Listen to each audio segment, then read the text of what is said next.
GCPD. Batman GCPD, by the way. Fuck. Whatever, Mixed Master Mike.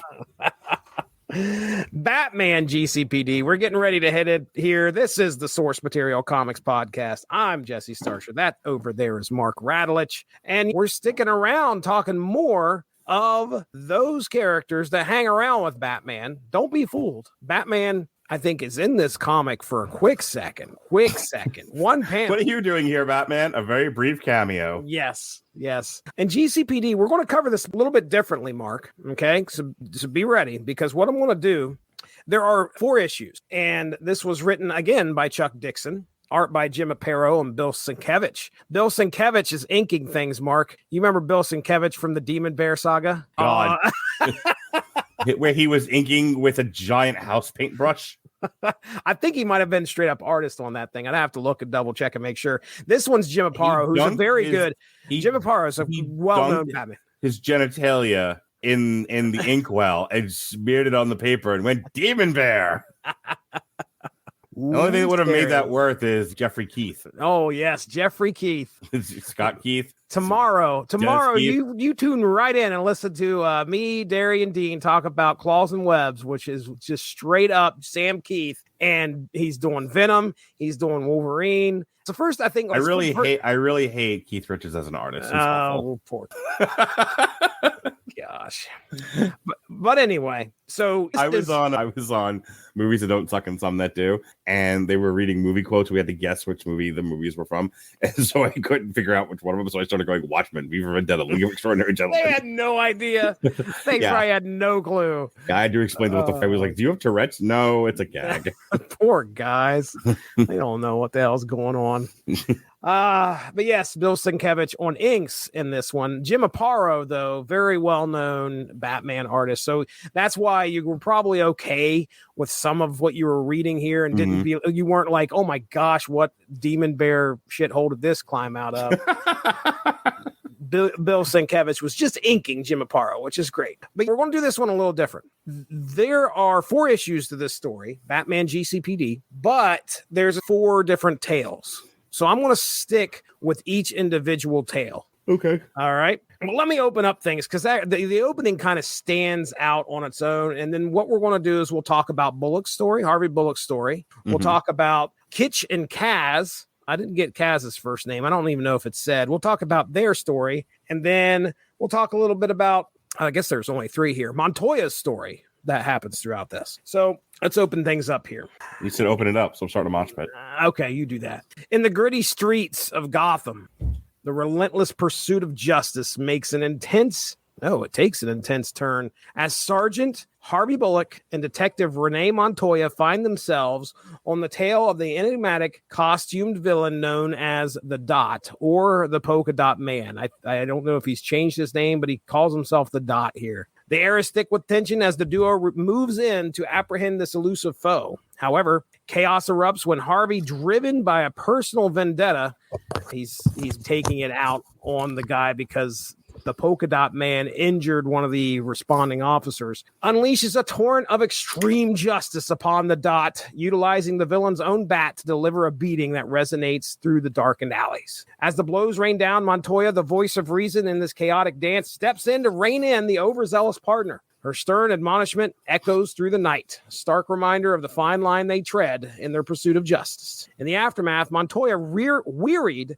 by the unorthodox methods of Bullock, seeks respite through a transfer. She wants out. Her plea, however, falls on deaf ears as the request is denied. Undeterred, Montoya finds herself reassigned to a new team, thrust into the shadows of a kidnapping investigation that promises to unveil a different kind of darkness lurking within the city's underbelly. The relentless dance between law and disorder continues, each step taken leaving an indelible mark on the streets of Gotham. So that's kind of how we open this story. Harvey Bullock goes off, beats the crap out of the Dot, breaks his arm, and then Montoya's like, I can't handle this guy anymore. I've been partners with this guy for so long. He is always beating the crap out of people. I'm afraid he's going to go off. Get me away from this guy. And so they do. Harvey and Renee Montoya are separated into 2 different teams at this point. So that's kind of how we open things. Harvey's mild racism cracks me up. I didn't order Chinese food. Like, I'm Oh, well. Korean. See, he just reminds me of like Bunk and Lester. Oh. Boogie woogie oogie oogie, motherfucker. Fuck. Harvey Bullock. So he gets partnered with a Korean guy, and he's like, "I don't want you." We're gonna calls him everything like a slant-eyed motherfucker. And the Korean guy's like, "Look, I'm here to civilize you, you caveman." Yes, please. Can we just get through this investigation? So, okay, now you mentioned already before I get into Bullock's story here, you mentioned how Harvey Bullock he's definitely got a bit of a reputation about him. I've been reading Batman comics with you and without you for years now, and he comes up a lot. He does. Okay. All right. So Renee Montoya, how about her?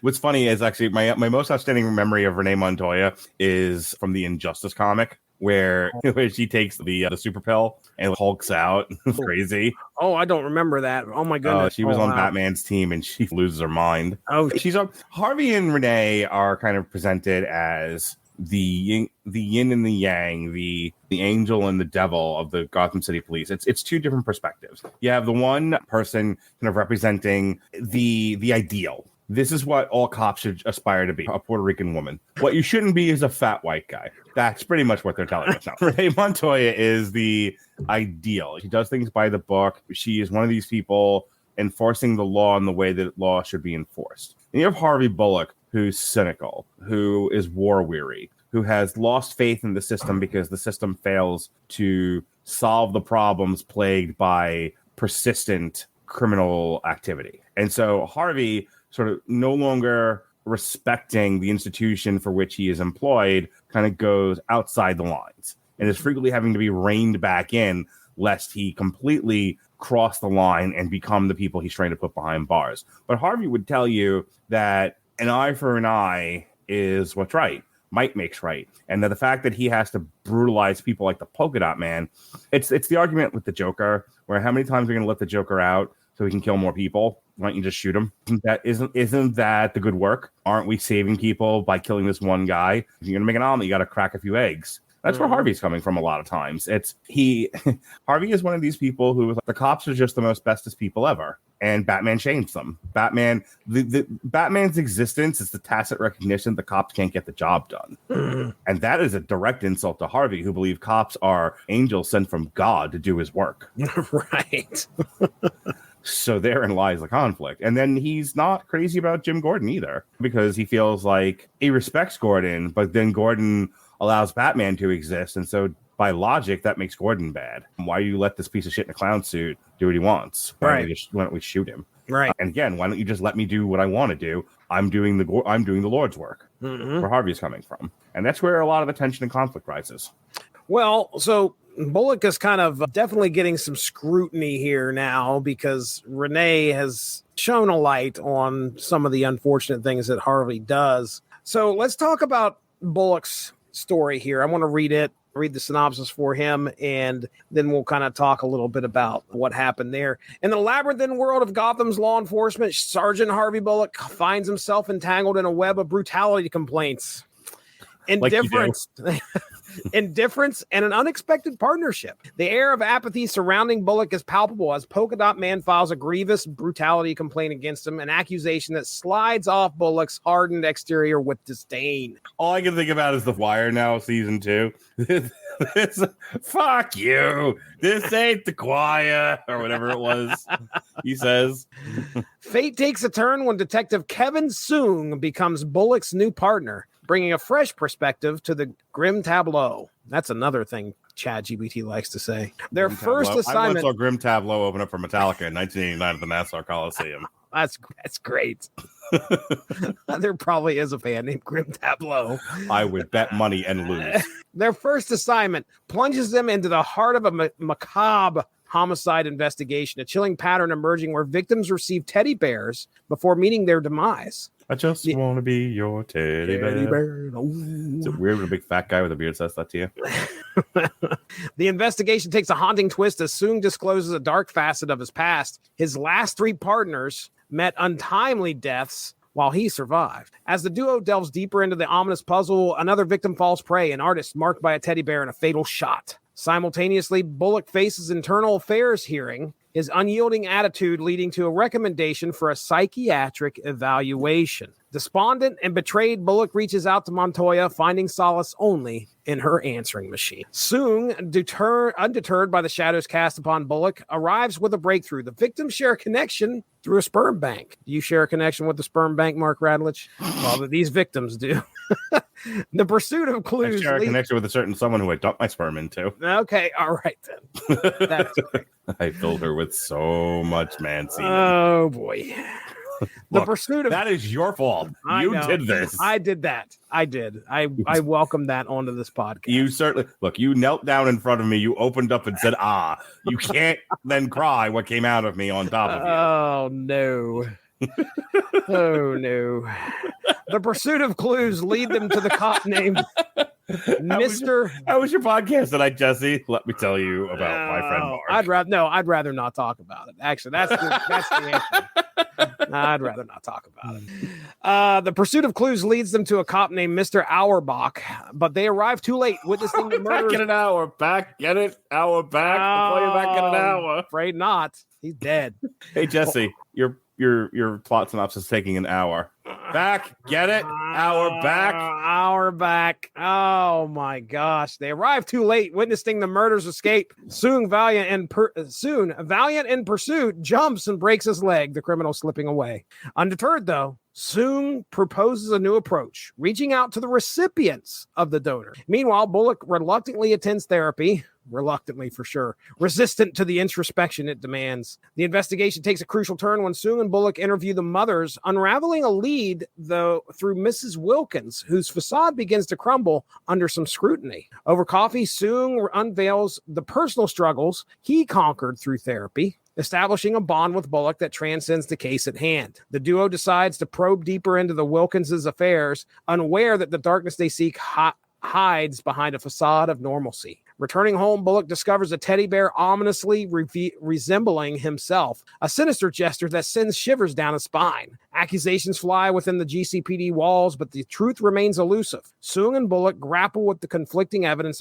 about Mrs. Wilkins, only to unearth a heartbreaking revelation: a sick baby, a tragic loss, and a shattered couple seeking vengeance. The climactic confrontation unfolds as Mrs. Wilkins' husband, armed and enraged, targets Bullock. In a selfless act of heroism, Soong takes the bullets meant for Bullock, sacrificing himself to give his partner the chance to eliminate the threat. In the aftermath, Soong lies wounded in the hospital. The motive behind Wilkins' descent into darkness is unveiled. A tale of jealousy, stalking, and a broken dream that led to a breaking point. So there you go. That's Bullock's story right there. So what do you think of that one? This was told throughout all four issues. We get Harvey, who is clearly, he's despondent. It says that in the synopsis here, but he's upset that Renee left him.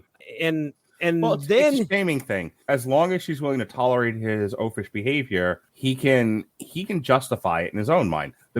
Here's the thing: if you and your wife, if you're behaving in a way where your wife is like, Jesse, I don't really like what you're doing, but she stays with you, there's always that sort of reconciling. Well, my behavior can't be that bad. She won't leave. But if she does leave, you have to then reflect on the things that you've done and go, maybe it was worse than, maybe I am as bad as she says I am. Maybe I shouldn't have done that. And that's Harvey's thing with Renee. As long as she stays, he can reconcile in his own mind. Well, I can't be. She's just whining. She's just being a whiny broad. But she leaves, and then it's like, oh, I guess maybe I am a shitty cop, but I don't want to be a shitty cop. Don't get me wrong. I don't want to change either. Right. I don't want to stop what I'm doing. I just want you to validate the choices that I'm making, which is a lot of people. I think one of the reasons why I like this story, especially better than the first one, is Harvey's a very relatable character in a lot of ways. I think he's again, I don't want to change my shitty behavior. I just want you to tell me that my shitty behavior is okay. And when you won't do it and I respect you, it becomes a matter of, well, now I have to face the hard decision of accepting I'm a shitty person and I should change, or accept the fact that I'm a shitty person, but be okay with it. Right. Well, just sort of own it. You know what I mean? And then a lot of people, it's funny, not to beat this particular dead horse, but I watched Barbie last night with my girlfriend, and there's a lot of stuff that's sort of poking at typical male behavior in that movie. I don't know if you've seen it yet. Not yet. You're like the only one. But you have to be able to laugh at yourself in order to appreciate some of what that movie is saying about men. It is definitely taking some jabs at silly male behavior. I think you can either be the man that leans into it and goes, we are kind of dumb like that. You got us, Greta. Good on you. Score 1 for the girls. Or you can do what some other people have done, which is get upset that men in any way were criticized and then retaliate. And it's like, I don't see where the latter does anyone any good. Mm-hmm. I think having the ability to self-reflect and admit that we're kind of goofy creatures and we do some dumb things is okay. And maybe we change some of those things, maybe we don't. But I think at least recognizing it is a good first step. And you have people that won't even do that much. So that's what I was saying about Harvey at the top of the podcast with the other story. Cops are infallible, angels sent from God who never do any wrong. Okay, well, that's not altogether true. Yes, but the minute I start to agree with you that it's not altogether true and we do fuck up some things, I immediately have to reflect on my own behavior and realize what a bag of shit I am. And I don't have the ego integrity to do that. Yeah. And that's Harvey Bullock for you.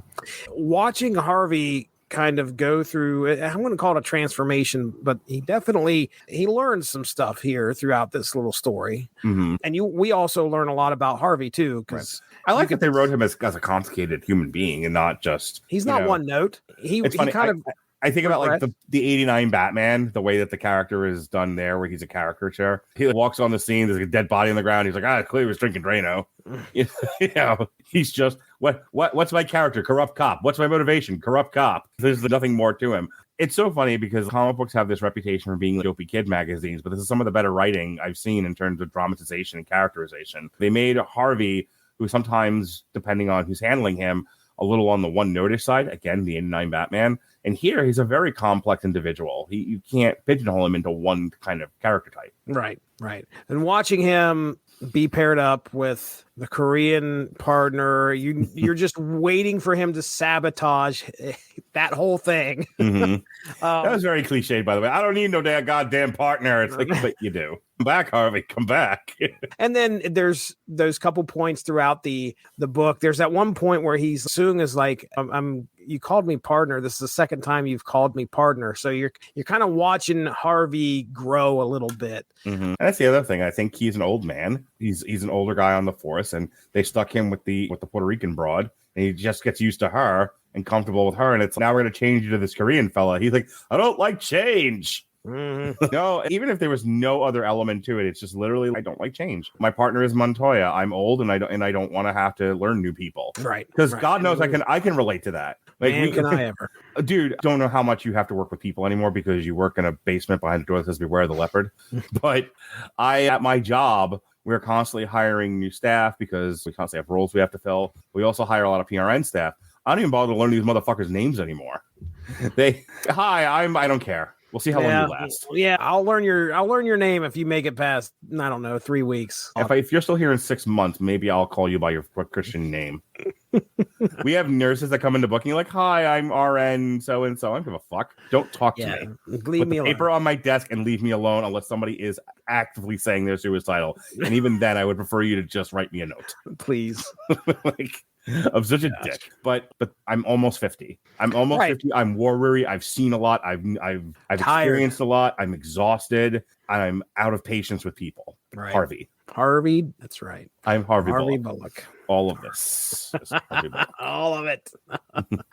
All right, let's move on to the next story. This is Kitchen Kaz. Kitchen Kaz, not the kitchen, but it's Kitch and the Kaz. Please don't bring up the kitchen. Pat Mullen will cry. Oh no. Oh boy. God, you remember that? I do remember. He was not pleased with that adaptation. He was ready to burn down women and anyone that got in his way. Detectives George Kitch and Kaz, and I don't remember his first name. Probably could have done some research and figured it out, but either way, it's Kaz. Find themselves entwined in a sinister web. Is he the human suplex machine? Oh, yes.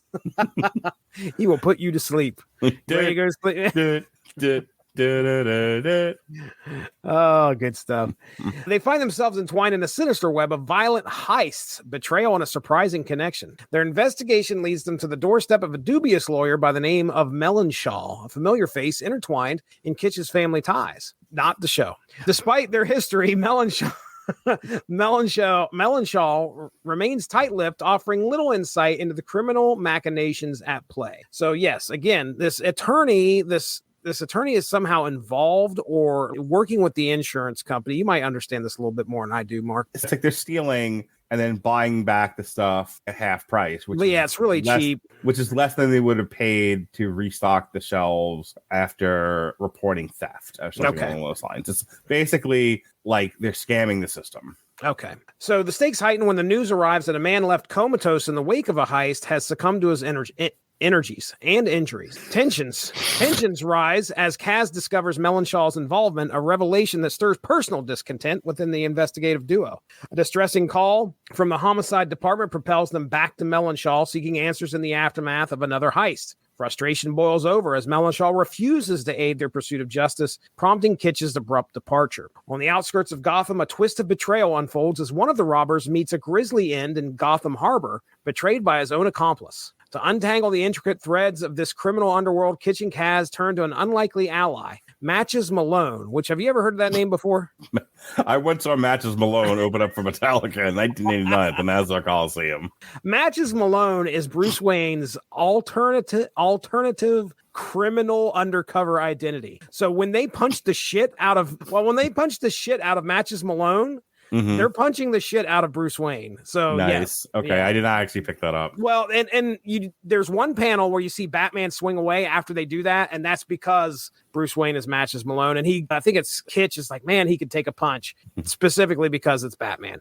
But anyway, so somehow they meet up with Matches Malone. And after a persuasive conversation, Matches reluctantly agrees to delve into the unfolding heist. And this is important, too, because the next thing that happens is they run into Commissioner Gordon, and Gordon's like, why don't you check out Mickey Cortese or Mickey Cortez or Cortese, something like that. I'll go with Cortese. But anyway, that's where I think Batman did some investigation and told Gordon about it. And Gordon tells these guys, why don't you check out this Cortese guy? So a raid on Cortese's home erupts in a fierce shootout, leaving Cortese clinging to life. The puzzle pieces start to fall into place as Kitch pays a visit to Melonshaw, unraveling Cortese's final words, a damning revelation that implicates Melonshaw as the mastermind behind the heists. In a chilling confrontation at Melonshaw's home, the atmosphere thickens with tension.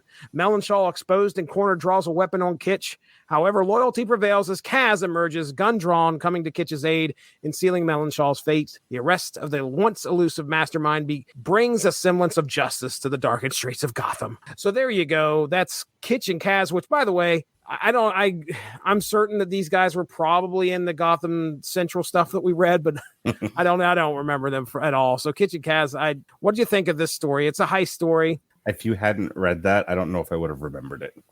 Matches Malone. Fair enough. All right.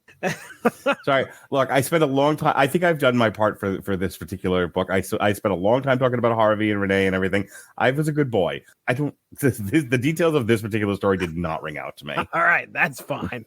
That's fine. And it's more police drama stuff. There really isn't a whole lot that's happening there in their story. All right. And the final story that we get is Renee Montoya and her undercover operation infiltrating these kidnappers. So Detective Montoya finds herself plunged into a perilous mission to rescue the kidnapped wife of Ambassador Trujillo. The pursuit takes a treacherous turn when Montoya, in a fierce firefight, managed to save the ambassador's wife from the clutches of ruthless kidnappers. A black van serves as the escape vehicle, leaving only one criminal behind, a member of a clandestine group by the name of Cell 6, notorious for operating in the volatile region of Hasaragua. Been there a couple times. Shook my junk at it one time. In anger, you just whip your dick out like, you kids. With a crucial lead in hand, Montoya's team devises a daring plan to lure out the remaining members of Cell 6. Montoya steps into the role of an undercover operative, posing as the ambassador's wife, Basita. The day unfolds with diplomatic intricacies, revealing Ambassador Trujillo's unsavory character when he makes an inappropriate advance towards Montoya. As the stage meeting with another dignitary commences, the kidnappers strike again, snatching Montoya away. Despite the police's swift response, the kidnappers elude capture, spiriting Montoya to an unknown location. Back at the station, Harvey is gripped with frustration upon learning of Montoya's abduction. Meanwhile, Montoya wakes up in captivity, her identity still concealed from the kidnappers, who believe her to still be Pasita. A harrowing revelation unfolds when the ambassador, unyielding in his stance, declares that negotiating with terrorists is not an option. Heard that before. Even if it means sacrificing Montoya for the cause of liberty. The kidnappers, determined to manipulate public perception, force Montoya to deliver a coerced videotape message, subjecting her to torture to enhance its authenticity. Enhance its authenticity. That's right. Frustrated by the ambassador's unwillingness to compromise, Montoya's team intensifies their efforts to change Trujillo's speech. As Montoya battles hallucinations induced by her captivity, the situation grows increasingly dire. In a race against time, Montoya's hand escapes its restraints, albeit causing her to pass out from the pain. Amidst the mounting tension, Ambassador Trujillo receives a new tape, and his callous decision to discard it before the police are aware angers Pasita. Meanwhile, Montoya, regaining consciousness, seizes a moment of opportunity when Ambassador Trujillo delivers his unyielding speech. Cell 6 realizes the grave consequences for Montoya, but in a daring act of defiance, Montoya surprises her captors, wresting control of a gun and turning the tables on her would-be executioners, marking a courageous triumph in the face of adversity. So Montoya, strong lady, strong character. I think other than the tendency to write her as a little not flawed, she's a little too Captain Marvel-y for my taste. I think the story itself was good. I don't know. I wish he had more of an internal struggle. They do such a good job of writing Harvey and writing Jim, and then they get to Montoya, and it's, well, she's a girl, and we all know girls are perfect. Okay, so we weren't really going through what we're going through now, where we can't write women as fallible in any way, lest we pierce their perfect veneer. But even it feels like even back then, though, they could. Her character is. She's the ray of shining light in the sea of darkness that is the Gotham City Police Department. Okay, well, what else? But good people still struggle. Good people still have a conscience that they're wrestling with. Good people still make bad decisions. It's not like she's sitting there regretting the fact that she went out by herself. Right. I mean, her hallucinations is of Harvey kind of giving her a hard time, maybe spurring her on a little bit, but that's about it. That's all I remember happening. She passes back out. Jesse Starcher and Evan Bevins walk with the Jesus. We do. But even they are prone to make a bad decision every once in a while. That happens. Have a negative thought, act in a way that is maybe uncouth. Okay. And if Jesse Starcher and Evan Bevins, who walk with Jesus, that's us, can struggle. We're pals. They play Marvel Snap. You just see Jesus. He's got a crazy combo. Jesus comes off the cross and beats you with it. Not tonight, Pontius Pilate. His deck is just completely full of Thanos, and I'm sitting there going, wait a second. Well, wait. Anyway, continue. Yes. My point is, to be human is to have that ongoing struggle between doing what's right and doing what's wrong, but feels really, really good. And they never seem to get there with Renee. And it's kind of annoying. Yeah. It's some of the less good writing of these three stories. Not that the story itself is bad. I think the story is solid, but she seems to be this almost avatar that you're supposed to project yourself into of godly perfection. And it's, come on, man. Nobody knows anyone that's like this. The best person amongst us, the Evan Bevins and Jesse Starchers of the world, still have their struggles. That's right.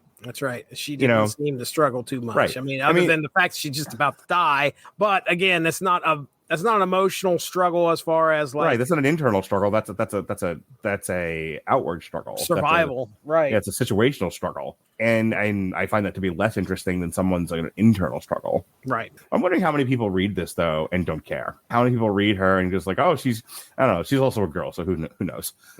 I would like the fact that she kicks so much ass and has no troubles, except that she's a girl. And where's Batman? The way that I look at this story, this GCPD, I mean, it's a way of separating Montoya and Harvey Bullock, and then how are they going to fare apart from each other and the rest of the GCPD? True, because the only thing that we usually have them do is show up to a scene that Batman's already been to. Right. And there's Harvey, Reza, Batman. And there's Renee, Reza, Batman. So there may have been a struggle when giving them their own book and trying to figure out, like, well, what are we going to do with these people now? What do they do when they're not arguing about Batman's existence? Right. Right. Let's try and give him a little bit of something else to do and tell a story about the GCPD. And I mean, it was a fun story. I left out the whole part about how the internal affairs guy kept coming down there, and there was this other guy that kept talking about somebody was stealing the office supplies, and he does the whole investigation. Then they end up finding out it's the internal affairs guy. That actually legitimately cracked me up. Yeah, that was pretty funny. But, I mean, it was an all right book. I enjoyed this for what it was. But it was really easy for me to look at it and go, oh, this is absolutely 3 different stories that were being told. And instead of putting it each giving a title for here's a Harvey Bullock one shot and here's a Renee Montoya one shot, we're just going to throw them into the GCPD and we'll have the kitchen Kaz, and then we'll put it all sparsed out. It kind of threw me actually for a little bit, because when you're sitting there reading, you change scenes and change different you change settings and you change the characters without saying meanwhile or in the other part of the city. I kind of struggled with that. Like the first 2 books, there's a lot of characters and a lot of things happening kind of all over the place. And I'm not kidding. There was sometimes I was kind of losing what the plot. So listening to your plots, and I was like, oh, that happened. Oh, that happened. Oh, that's interesting. That happened. Yeah. It's easier for me to kind of key into some of the characterizations and the internal dramas than it is for me to comment on the overall story arcs, which I think does tell you a lot about the writing. Also, I tell you about the taste. David and I, when we've done a lot of TV parties together lately, and David and I are in 2 different places in our lives right now. He's about to have a baby. My marriage just blew up. So like, we're just in 2 different places in life. There are things that I see and key into and that I reflect on and affect me that he recognizes but is not moved by, and then there are things that he's keyed into and recognizing and acknowledging, and I was not moved at all. Right. That happens with Robert too. Robert and I watched the same movie, and I don't know if you know this about Damn You Hollywood, we have vastly different viewing experiences. I've listened to a show, believe it or not. Yes. And there's Alexis Hannah, who likes everything, and we have to tell her she's wrong. Oh. So shatter her dreams. We tired of the St. Andrews class and we beat her. Jeez. What? Oh, look, don't look at me like I'm some sort of pervert. It's not like I said we tie her to the ground and we pour hot wax on her. It's like I didn't say any of that. It's not like we shibari'd her or anything like that. Just tied her up. Now I got to look that up. Now I have to look that up. Please look it up with your children present in the room. I'll pass. I'm going to need you to Google image search shibari. Oh, my with goodness. The family watching. With Mindy. No. Front and center. Princess Mindy. Princess Mindy. All right, let's get into plugs here, man. What's going on? All right, you can check me out on @MarkRattledge on TikTok. It's the only thing I care about at this point. I mean, Jesse's going to give you the rest of the plugs of where you can find our actual audio podcast, but really, who's listening to podcasts now? Who doesn't? We want those bite-sized little 5-second hits. I saw a guy today that his whole TikTok was a collection of his vines, and the caption read, "I'm doing this until they bring vines back." Oh, nice. Okay. Yeah. I know that the most appropriate length of a podcast is 22 minutes. 22. But what if we can get this down to 9 seconds? 9 seconds. What if we can get our podcast whittled down to vines? I'm trying to think of what the synopsis would sound like. 9 seconds long. It takes Robert Winfrey 9 seconds to formulate a thought. Let alone the whole podcast. Oh, man. Anyway, it took me more than 9 seconds to fill it with a lot of semen, though. I'll tell you that much. Oh my goodness. Just sitting there counting 1,000, 2 1,000. Funniest thing I heard all weekend. It takes you old men so long to finish. Sorry. Yeah, Listen, that's the way it is. I've heard enough stories about these young men who finish way too quickly. That's right. And then there's me, Father Time. Take my time. When you get sack lunch, you're going to be here a while. This all has to get left in, by the way. Somehow. Gosh. Anyway. Yeah. I'm at Mark Rattledge on TikTok. You can come see my family-friendly karaoke, my spooky karaoke, my naked karaoke. Jesse, the new girl's not into the naked swimming, so I don't know what I'm going to do naked karaoke again, and I feel like the world has been robbed. Oh, well, the world has been robbed of your talents, huh? Yeah. Is that what it is? By the time this airs, I will tell you that I will have done onesie karaoke.